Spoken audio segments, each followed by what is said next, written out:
What's up, guys and gals? Red Icing Guy here. And as this video is starting out, I just wanted to say that I wasn't intending to make this video this soon. I started making another video about the 7 deadly sins and their respective dungeons that will be upcoming in Persona 5.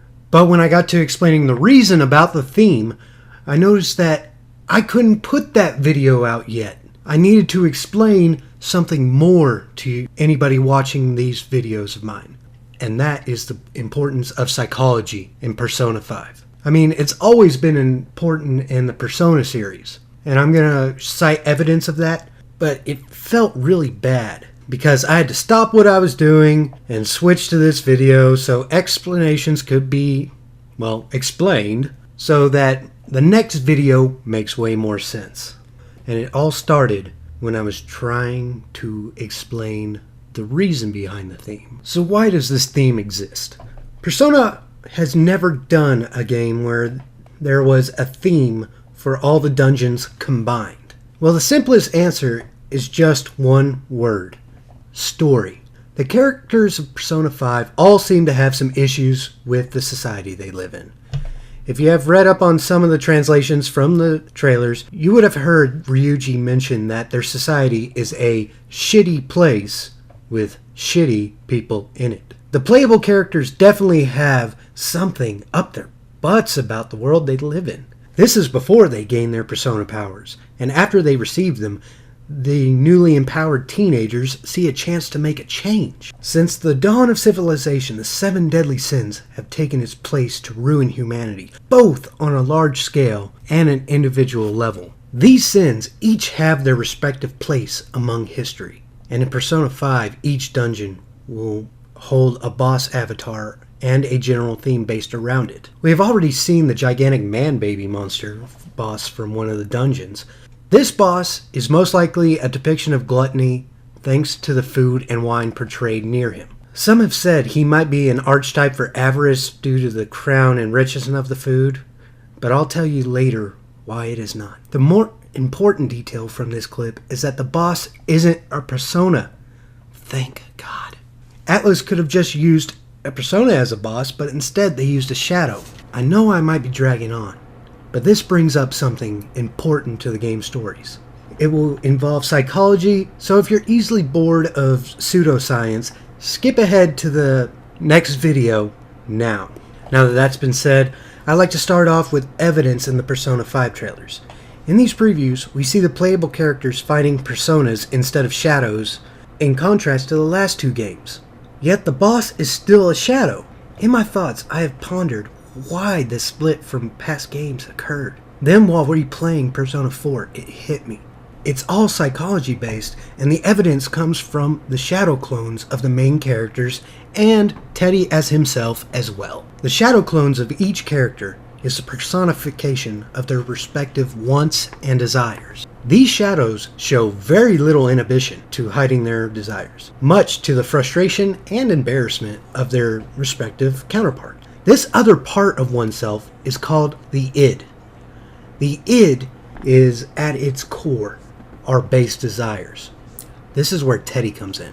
Even though he is one of my least favorite characters and I give him a lot of crap, he reveals that the id, ego, and superego play a huge role in Persona. At one point, Teddy was a shadow, but something developed within him to create an entire new being. What he developed was an ego. The ego is the opposite of an id. Without it, the human race would just be a bunch of cannibalistic rapists, always acting on their base desires at every waking moment. The ego restrains an individual from these activities, causing community to form. Persona 4 even goes to mention that Teddy forms an ego, and therefore an identity caused by self-awareness. Though this is enough evidence to solidify this case, there is more. Even though Teddy has his own individuality, he still acts awkwardly or disgraceful at times. This is where the next part of the equation comes in.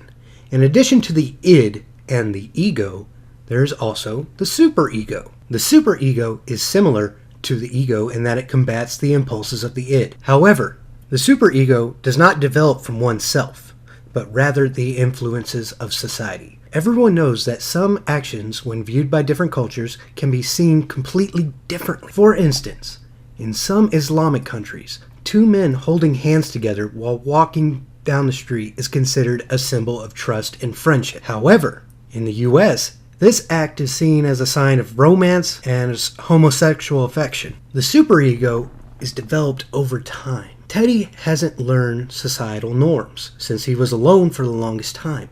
Suddenly he is just thrust into this society and sticks out like a sore thumb because of it. For example, check out this scene from the animated series.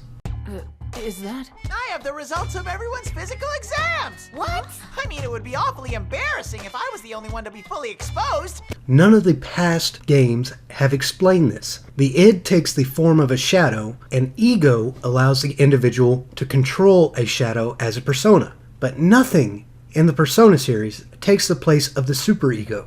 I believe Persona 5's true role is to answer this dilemma. For you see, the superego is based from society. It cannot be attributed to just one individual. Lacking a singular identity, the superego is a force too large and complicated to simply become a third force to accompany shadows and personas. And the dungeon bosses come into this equation, making more sense. The bosses in Persona 5 will each represent one of the 7 deadly sins. As I mentioned earlier, the 7 deadly sins are not just an individualistic problem, but also a societal issue as well. These large boss enemies are actually a new type of shadow made especially for combat against the superego. The societal issues from Persona 5 have combined into a larger force to suppress the superego and build their own fortress to keep it contained. If each of the deadly sins have a fortress of their own, that must mean that the superego over society must have been fractured, and pieces of it are guarded inside the dungeons. If it is fractured and weak, it'll probably take the form of an item. The main characters are masquerading as thieves after all. This item will probably take on the role of the sin's opposite characteristics. If this is the case, and I'm just assuming the details, this item will be an idol of the 7 heavenly virtues. For each of the deadly sins, there is a virtue to confront it. Avarice will have charity. Gluttony will have temperance. Lust will have chastity. Sloth will have diligence. Wrath will have patience. Envy will have kindness. And pride will have humility. Once all have been liberated from their respective captors, societal peace can be reclaimed. It is possible that the moment all idols are free, a huge entity representing the superego will appear. Consequences of the formation could be good or bad. I can't really predict the story that far along. One last thing. The viewer of this theory may be skeptical right now. This is okay, even I'm skeptical about it. I always doubt myself. But I'll try to answer possible questions that may arise. Question 1. Why are personas the enemies of the main characters if they are supposed to be fighting the shadows? You said the ego and it are always in conflict. The answer to that? Remember, personas are still shadows. They are not the ego, but they are being controlled by it. The personas we see in the trailers are just shadows that have no control and act on base desires until an individual with a powerful ego comes along and tames it. Question 2. Why do you think they will simply employ virtues as an opposite to the sins? Doesn't it feel a little cheesy? The answer to that is, it does feel cheesy. And if you have played a Persona game, you should know by now that there are cheesy lines and story arcs all the time in the writing. Question 3. How high are you right now, Red? I have to say, completely sober right now. I work a 40-hour job and spend my free time making theory videos for people I don't know and never will. I'm only taking a little creative license in making these videos, and I always doubt my assumptions at every turn for the benefit of people who watch. I don't have time to be high. I just have enough time to be imaginative, nerdy, and a little weird. Sorry to bore some of you with this psychology lesson. It may have been more than you thought I would go into. So to the people who didn't stop watching 3 minutes in, what do you think of the theories? Do you have a counter argument? Is your knowledge of the Persona world and lore any better now? Leave a comment and I will definitely get back to you. As always, please send me any information and sources if I am completely wrong. Thanks for watching this video, and now I can finally start on that dungeon prediction video I mentioned.